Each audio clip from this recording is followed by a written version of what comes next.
अस्सलाम वालेकुम, welcome to another video. आज हम इस वीडियो में बात करने वाले हैं corrective action and preventive action, जिसे हम शॉर्ट फॉर्म में कापा कहते हैं। इसके बारे में पढ़ेंगे कि कापा की फार्मास्यूटिकल इंडस्ट्रीज में क्या इंपॉर्टेंस है और व्हाट इज कापा, और इसको जो है कैसे इनिशिएट किया जाता है, कैसे क्लोज किया जाता है, और इसकी जो है प्रिंसिपल्स जो है कौन कौन से होते हैं। तो लेट्स स्टार्ट, आइए स्टार्ट करते हैं। सबसे पहले जानते हैं कि करेक्टिव एक्शन और प्रिवेंटिव एक्शन जो है ये टर्म्स जो है वो क्या होती हैं।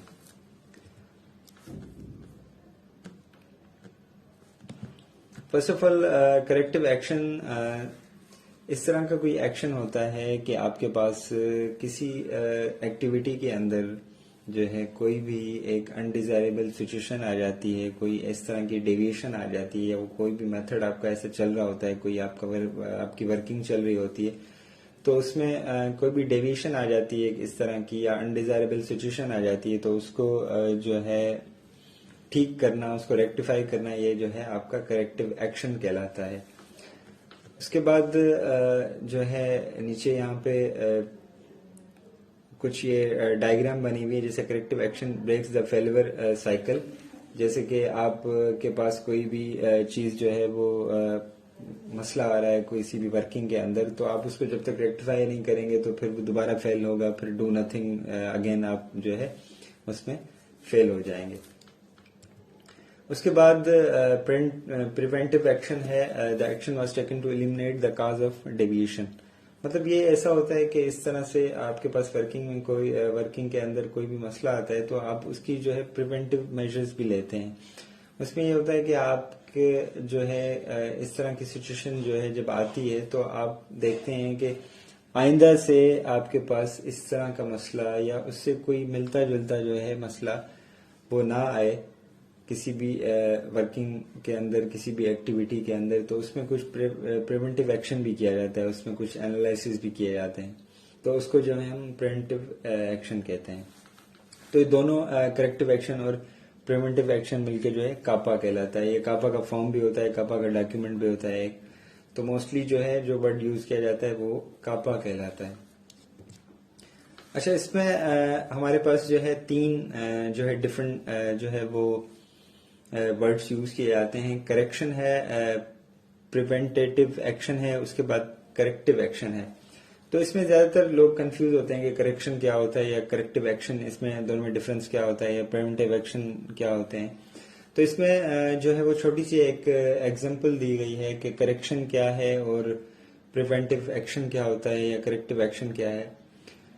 इसमें एग्जांपल ये है कि फॉर एग्जांपल आपकी जो मोबाइल की स्क्रीन है वो टूट गई है, ठीक है। ये आपके पास जो है एक ऐसी सिचुएशन है, मतलब ऐसा एक प्रॉब्लम आ गई आपके मोबाइल के अंदर, तो उस प्रॉब्लम को ठीक कराना, फिक्सिंग द फोन स्क्रीन जो है वो आपकी करेक्शन कहलाती है, ठीक है। अब प्रिवेंटिव एक्शन क्या होगा इसका, कि आपने उस पे जो है स्क्रीन के ऊपर जो है प्रोटेक्टर आपने लगा दिया उस पे, और फोन केस लगा दिया, ठीक है।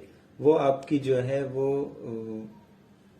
प्रिवेंटिव एक्शन आपने दिया उस पे कि इसके ऊपर जो है वो स्क्रीन प्रोटेक्टर लगाया जाए, तो इससे जो है बच सकते हैं, ठीक है। करेक्टिव एक्शन आपका क्या होगा, जब आपने वो फोन केस जो है वो परचेज कर लिया, ठीक है, वो आपका करेक्टिव एक्शन कहलाएगा कि आपने उसका करेक्टिव एक्शन जो है वो ले लिया, ठीक है।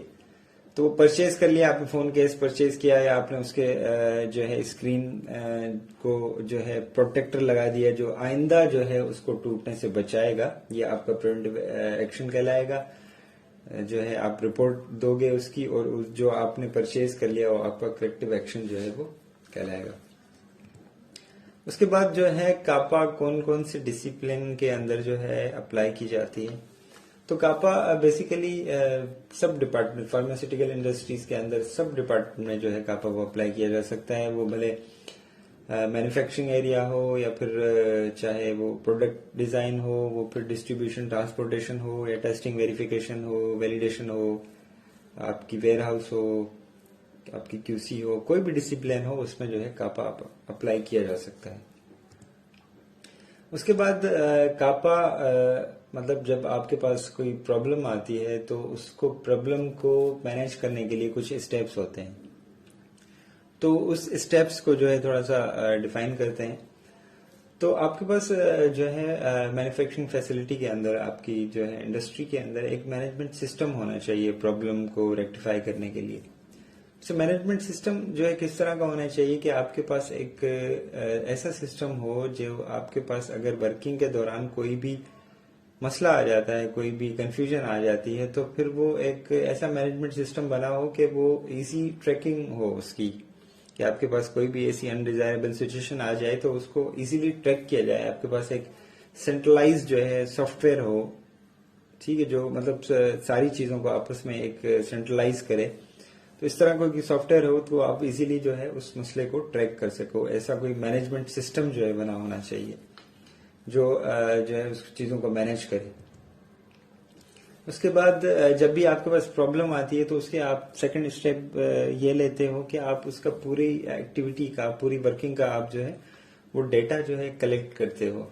फॉर एग्जांपल किसी भी एक्टिविटी, फार्मास्यूटिकल इंडस्ट्री में कोई भी एक्टिविटी में कोई प्रॉब्लम आ गई है तो फिर उसकी जो चाहे वो एनवायरमेंटल कंडीशंस हो, फॉर एग्जांपल उसकी ह्यूमिडिटी है, टेम्परेचर शीट है, आपके पास इन प्रोसेस है, आपके पास बीएमआर है, आपके पास बीपीआर है, वो सारा डेटा जो है उसका कलेक्ट करके अपने पास जो है वो उसको जो है देखा जाता है।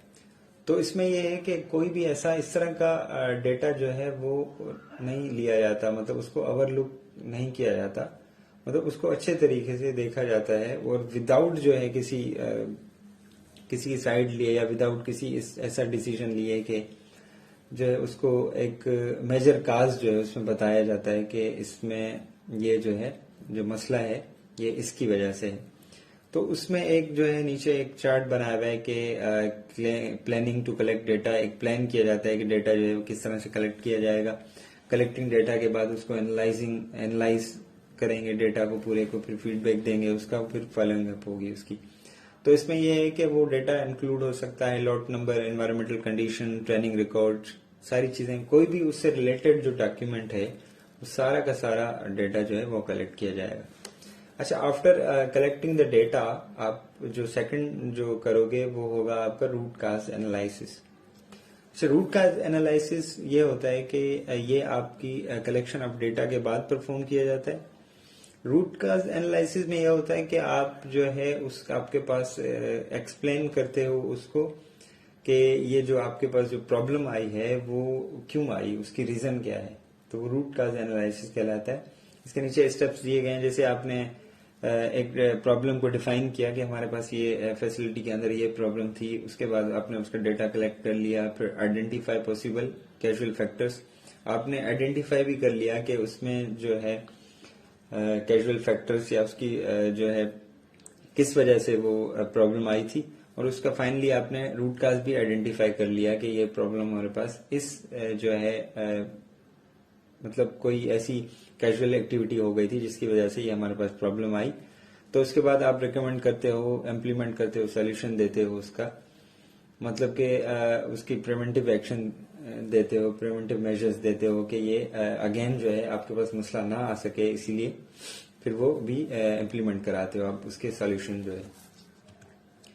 अच्छा, उसके बाद आप perform impact and risk assessment. आपके पास जो भी प्रॉब्लम आई है तो उसकी आप जो है वो एक रिस्क असेसमेंट करते हो। असेसमेंट का मतलब ये होता है कि आप उसका जो है एक तज्जिया करते हैं, आप उसका रिस्क फैक्टर निकालते हैं कि आपके पास जो प्रॉब्लम आई है तो वो किस इशू जो है किस चीज को ज्यादा इम्पैक्ट कर सकता है, या फिर आपकी प्रोडक्ट के ऊपर उसका कितना रिस्क है। तो उसका एक चार्ट नीचे बना हुआ है, क्वालिटेटिव रिस्क असेसमेंट टेबल, जिसमें आप प्रोबेबिलिटी देते हैं कि ये इतना लो, मीडियम, हाई, या इतना रिस्क इस चीज के लिए है और हाई रिस्क जो है इसकी तरफ है। ज्यादा जो है वो असेसमेंट देते हो कि ये जो आपके पास प्रॉब्लम आई है तो वो किस जो है किस एरिया को, या फिर कौन सी जो है प्रोडक्ट को, या फिर कौन सी ऐसी चीज है जिसमें ज्यादा इम्पैक्ट होगा इसका, इस जो है प्रॉब्लम का, तो उसे हम रिस्क असेसमेंट कहते हैं।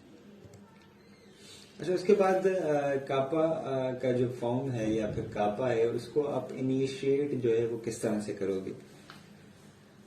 तो इसमें यह है कि आप फर्स्ट ऑफ ऑल कापा जिस डिपार्टमेंट में उसकी नीड होती है कापा की, तो वो डिपार्टमेंट हेड जो है वो डिसाइड करता है विद हेड क्यूए। क्यूए का मतलब है क्वालिटी एश्योरेंस।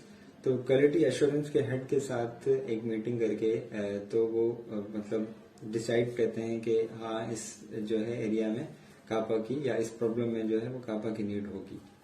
और उसके बाद जो है क्यूए हेड जो है वो कापा फॉर्म जो है वो इशू करके देते हैं उस डिपार्टमेंट के हेड को।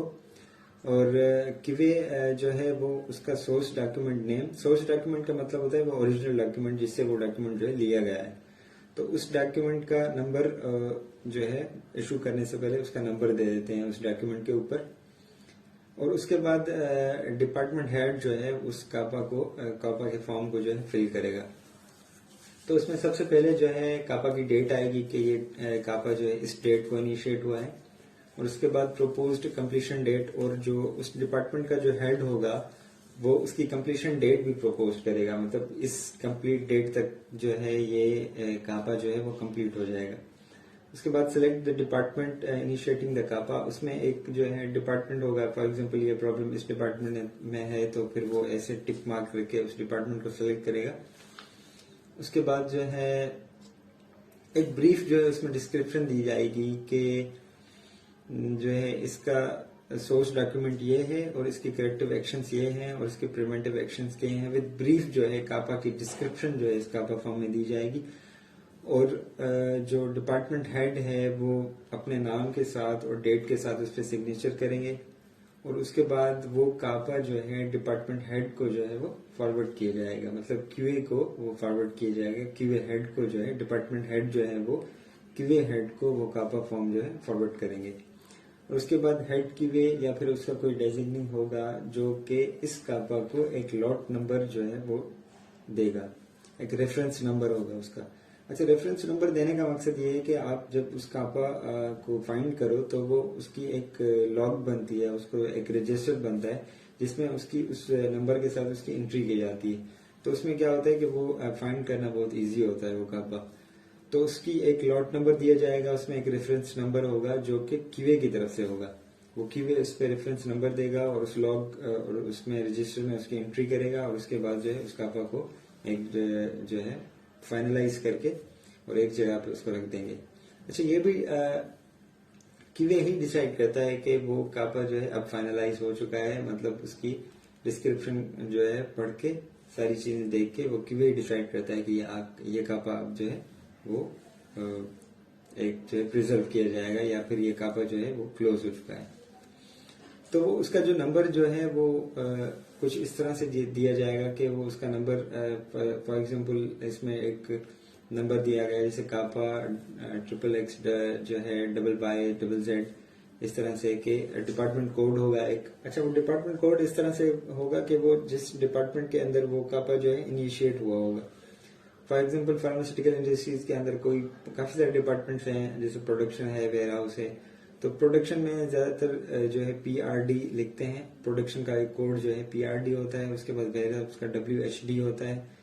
उसके बाद जो है अगर रेगुलेटरी अफेयर्स का डिपार्टमेंट का देखें तो RAD, इस तरह से कोई डिपार्टमेंट का कोड होगा। ज्यादातर फार्मास्यूटिकल इंडस्ट्रीज में कोड इसी तरह से होते हैं। हो सकता है कि किसी इंडस्ट्री का कोई अलग कोड भी हो, तो उस तरह से वो कोड देंगे उसका डिपार्टमेंट का, और उसमें सीरियल नंबर आएगा। सीरियल नंबर इस तरह से होगा जैसे 1 2 3 4 5 इस तरह से।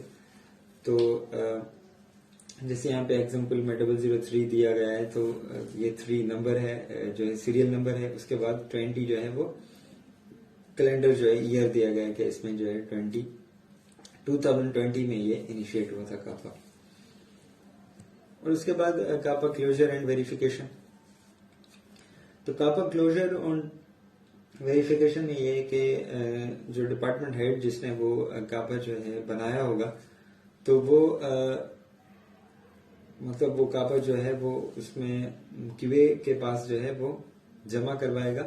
उसमें एक बताएगा कि ये कापा जो है अब कंप्लीट हो चुका है और इसमें जो सारी चीजें जो इम्प्लीमेंट होनी थी वो भी इम्प्लीमेंट हो चुकी हैं विद एसोसिएट एक्शंस के साथ। और फिर क्यूए जो है उसको वेरीफाई करेगा कि इम्प्लीमेंटेशन जो कंप्लीशन ऑफ कापा पे हुई है ये सही है, या फिर जो उसके साथ सोर्स डॉक्यूमेंट या सपोर्टिंग डॉक्यूमेंट लगाए गए हैं जो डेटा कलेक्ट के दौरान जो सपोर्टिंग डॉक्यूमेंट्स लगाए गए थे उसको सर्टिफाई करेगा और उसके बाद जो है वो कापा क्लोजर की तरफ जाएगा। तो इसमें एक और चीज ऐड करना चाहूंगा मैं, वो ये है कि अगर कापा के अंदर फॉर एग्जांपल कोई चेंज आ गई या फिर आपने कोई अमेंडमेंट करनी है या फिर कोई चेंज करनी है, तो वो भी एक थ्रू जो है प्रॉपर चैनल होगी, एक चेंज कंट्रोल होता है आपके पास, वो भी एक फॉर्म होता है इस तरह का, इसमें चेंज कंट्रोल के साथ जो है वो सारी चेंजेस की जाती हैं, पर वो विद इंफॉर्मेशन ऑफ क्यूए किया जाता है। क्यूए को इन्फॉर्म करके क्यूए डिपार्टमेंट जो है क्वालिटी एश्योरेंस डिपार्टमेंट को इन्फॉर्म करके ये सारी चीजें जो है अमेंडमेंट की जाती हैं। तो ये था हमारा कापा जो है corrective action and preventive action. तो इंशाल्लाह आगे वाली वीडियो जो है उसमें हम चेंज कंट्रोल के बारे में भी डिस्कस करेंगे। तो इस वीडियो को ज़्यादा लाइक कीजिए, कमेंट कीजिए और शेयर कीजिए और इस चैनल को सब्सक्राइब भी कीजिए। अल्लाह हाफिज़।